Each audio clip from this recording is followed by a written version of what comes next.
Hi everyone, and welcome to Paper Pumpkin Week here on Creative Chelsey. Thanks for joining me today as I share another beautiful card idea you can make with the December 2025 Paper Pumpkin Kit called Watercolor in Bloom. Here is a quick peek at the original cards from the kit. If you'd like to watch me unbox the kit and create these cards or see any of my other alternatives, you can click on the playlist in the top right corner. I have made 8 alternative cards with the supplies you use to make one of each card plus a little extra cardstock. I have created a template showing how to cut each of the card bases and the envelope, plus the measurements for the extra cardstock pieces that you'll need for each alternative.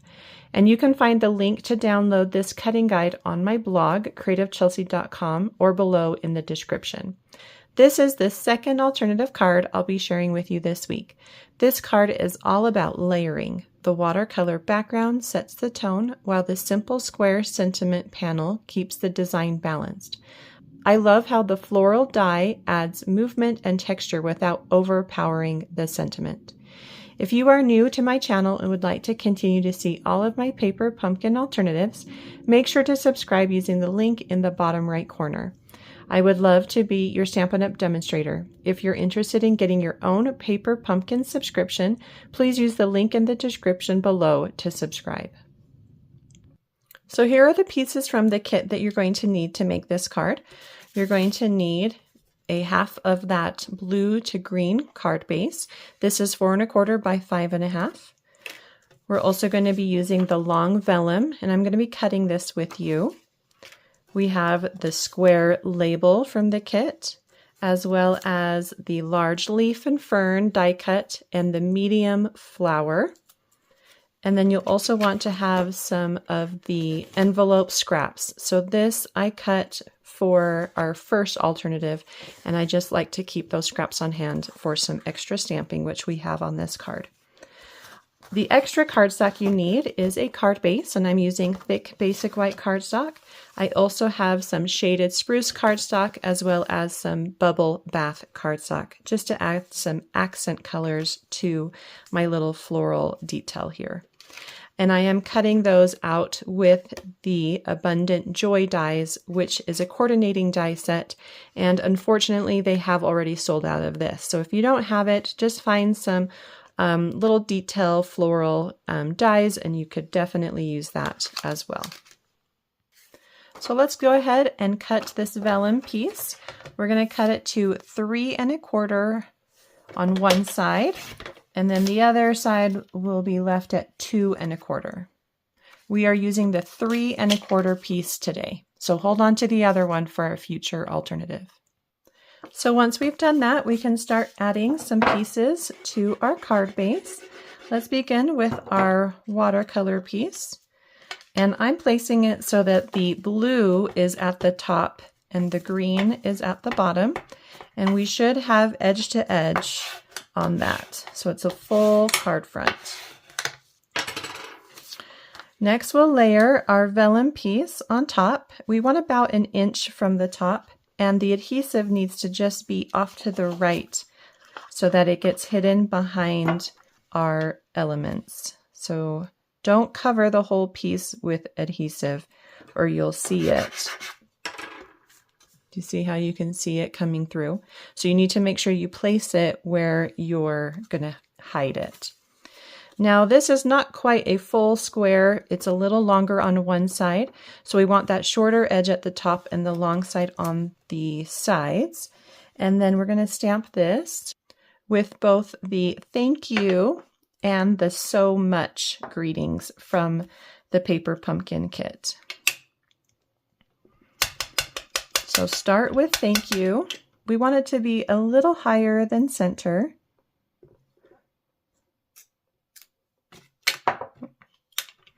And then we'll add so much underneath that.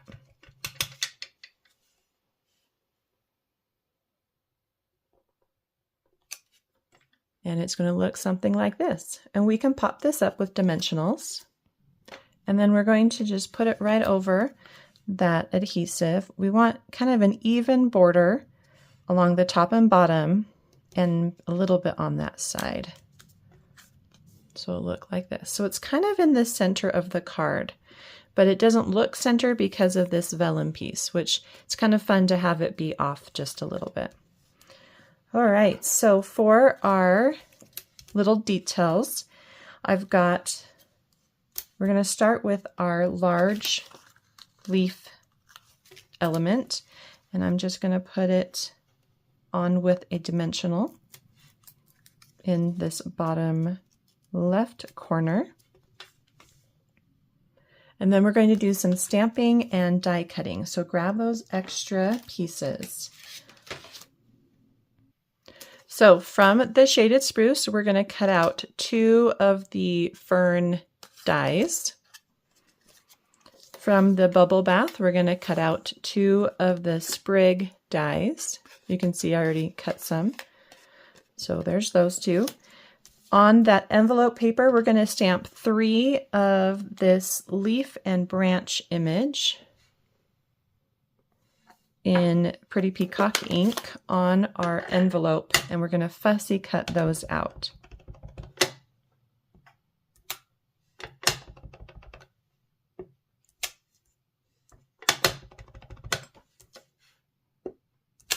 Okay, so fussy cut out 3 of these, and then 2 of each of these others. And when fussy cutting these out, you do want to try to be as detailed as you can be so that the element doesn't feel too bulky with all of the layers, as well as being able to see the things that are behind these stamped and fussy cut out images. You don't want it to be too thick of a border that it will hide the details behind it. All right, so once you've cut all those out, one of my little tips is to add them to a roll of glue dots. That way you don't lose them. And we're going to just start kind of tucking these around the fern with large leaves. So this little detail here. So I'm going to put one, I think, coming to the top, and then one of these going along this side, just to kind of frame it. Then I'm going to add my stamped details. Place one kind of in front of that, just to soften it a little bit. Maybe another one.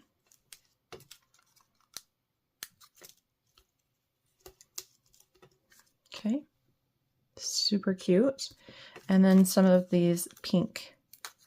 I might tuck this one a little bit behind, just to add a little touch of pink there in the corner.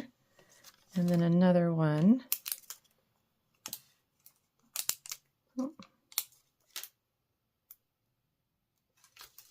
Here in the middle. Just like that. Okay, next I'm going to take my medium flower and add it with a dimensional right to the center of all these elements. Just like that. So cute. So this is what I did when I created this card, is I made it without the twine. And then after creating, I realized, you know, I think I want to add a little bit of twine, but I don't want to pull it all apart. And so here's a little tip. So what I did is I took this pink and white baker's twine. This twine was a pairing with the blue and white baker's twine that I used in yesterday's alternative in the 12 Days of Crafting Advent Calendar Kit. And so it's got, I think it's the same color here as that bubble bath. And what I'm going to do is I have 2 pieces that are 5 inches long. I'm going to take a glue dot, 2 glue dots, one for each. I'll separate them. I'm going to take the 5 inches and divide it about in thirds. And 1/3 is going to be my tail, and the other 2/3 is going to be my loop. Okay, so put the loop end just like this. So it's half of a bow. Do you see that? So we have a loop and a tail. The problem is this tail technically needs to go with that loop because we're going to do half bow. So this is my half bow technique. So now I've got a half a bow with a glue dot on the inside. And we're going to just pick it up with my Take a Pick tool. Put it on the end of my Take a Pick tool just like this. And then I can tuck it into my design. And I want half on top. Okay, so this half goes just like that. And then we're going to repeat. And you could do this also by putting one end on the glue dot and then wrapping it around to create that loop. Just like that. And then folding the tail back inside that loop and pushing it down just like that. Okay? So you're creating half of a bow. And I just realized that this one is a little bit smaller, but it might have to stay that way. That's okay. All right, so once you take it off the glue dot, you're going to put it onto your Take a Pick tool. Make sure I get all that glue dot picked up. And then you're just going to tuck it under. And this one I actually want to go a little bit, go behind my element.